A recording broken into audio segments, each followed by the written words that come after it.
Welcome back to my YouTube channel!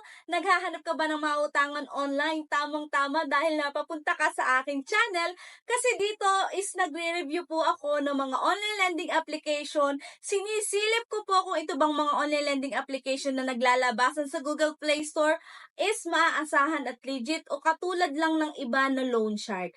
Kaya kung balak mo mangutang sa isang online lending application, huwag ka po muna basta-basta magda-download o maglo-loan sa kanila. Kailangan po muna ang gawin mo is manood ka ng mga reviews katulad nito and mag-research ka po about sa kanila para at least malaman nyo po kung ito bang isang online lending application na ito is maaasahan.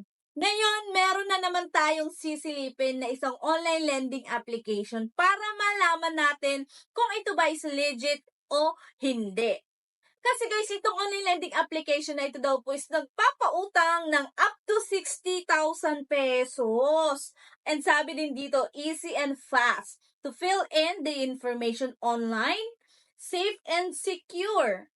Only one ID is required to apply. If you want to know more about this online lending application, just keep on watching. But before we continue guys, disclaimer lamang po, hindi po tayo agent or promoter ng any online lending application na ating nire-review dito sa ating YouTube channel. Tayo po is nag-share lang ng personal experience ng paglo-loan sa kanila. Ang online lending application na sisilipin natin for today's video is si Peso Kwento. So ano kayang kwento ang maiibahagi sa atin dito ni Peso Kwento? Ito bang si Peso Kwento is mapagkakatiwalaan? Kasi dito guys, meron siyang 4.6 stars and 13K reviews. And under siya ni Piso Internet Company. At the end of this video, ipapakita ko din sa inyo o sasabihin ko din sa inyo yung possible na pwede ninyong ma-loan. And gaano ba katagal? And magkano ba yung mga dinagdag niya o binawas niya sa possible na maluloan natin? Kaya guys, panoorin mo hanggang dulo ang video na to. Open na po natin si Peso Kwento. Peso Kwento Loan with Integrity. Oh, may integrity daw si Peso Kwento dito. So, tingnan nga natin. Upon opening this online lending application, ito na po yung atin ditong makikita, which is yung kanyang permission application. So, kailangan lang po natin i-click yung agree kung magpapatuloy po tayo. So, ito po yung kanyang mga i-access, which is social account information, personal information, contact list information, SMS information, call log information, installed application list, camera information, location information, financial information, device information, network status, picture information. Ang dami ng kanyang i-access dito, guys. Nako, so click na po natin dito yung agree. Kailangan po natin dito i-click yung allow. Meron pa siya ditong pa-loan success rate, which is 85% daw po. So, use immediately. Nako, huwag kayong maniwala dyan, guys. I-X nyo na yan. So, ina-X ko lang po ito. Narito na tayo sa kanyang dashboard and ang kanyang maximum loan is 60,000 pesos. So, i-click na po natin dito yung apply. Ang una natin kailangan gawin is ilagay po natin dito yung ating phone number. And then, meron po tayo dito matatanggap na verification code.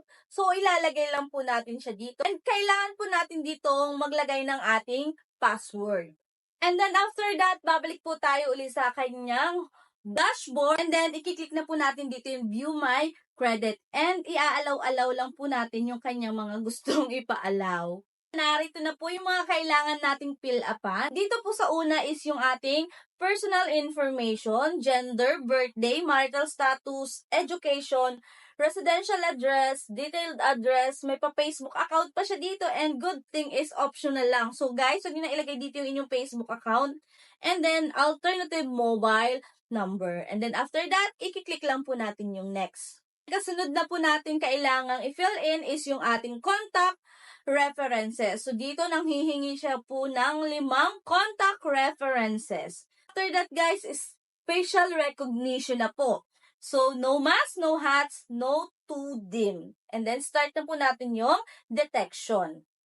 And then, after that, guys, narito na po yung identity information. So, narito yung mga available IDs na pwede po nating magamit. UMID, passport, TIN ID, driver's license, SSS, voter's ID, postal ID, PRC, GSIS, and OWA ID. After po natin makapamili ng ID, is pupunta na po tayo sa work information. So, occupation, monthly, pay period, email, company work, company phone, company address, and work detailed address. And then, kiklik na po natin yung next. And then, after po nitong work information, ang kasunod na po natin kailangan pilapan is yung kanyang withdrawal channel. So, dito guys, pwede ang ML Luwilier, GCash, Coins, Paymaya, RD Phone Shop, GrabPay. So, yun po yung mga available na withdrawal channel.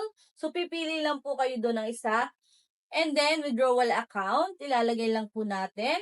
Narito na guys ang ating pinakahihintay. Narito na yung kanyang loan offer sa akin. So guys, dito ang taas ng loan offer niya which is 12,000 pesos. Nako, ang taas. Pero guys, wag muna tayong maging masaya dahil mataas yung kanyang loan offer. So, silipin natin o busisiin muna natin guys yung kanyang loan details. Kung ilan na ba yung term niya, gaano na lang po ba marireceive natin? Kasi nandun dapat, yun po dapat talaga ang ating titingnan. So, dito guys, ang kanya lang loan term is 7 days. Nako, napakaikli. Ang actual amount to be received guys is 8,400 pesos. So guys, biruin yun magkano na agad ang nabawas. Napakalaki po agad ng kanyang nabawas which is 3,600. O, diba? Ang laki, guys. Naku, napapakamot ako dito, guys. Ang laki-laki ng kanyang binawas dito. Kaya guys, napaka-importante na talagang binubusisi natin yung loan details kasi doon natin makikita kung magkano na lang ba marireceive natin. And guys, chinek ko dito yung kanyang loan agreement para silipin natin and para mag-browse tayo kung ano pa ba yung mga additional information niya. And sad to say guys, web page not available. Pag mga ganitong online lending application, naku guys, skip nyo na yan. Kasi naku, hindi mapagkakatiwalaan yan. Sinasabi ko sa inyo. So kaya guys, makita ko na ganito kalaki yung nabawas. Malaki nga yung loan offer, pero malaki din yung bawas.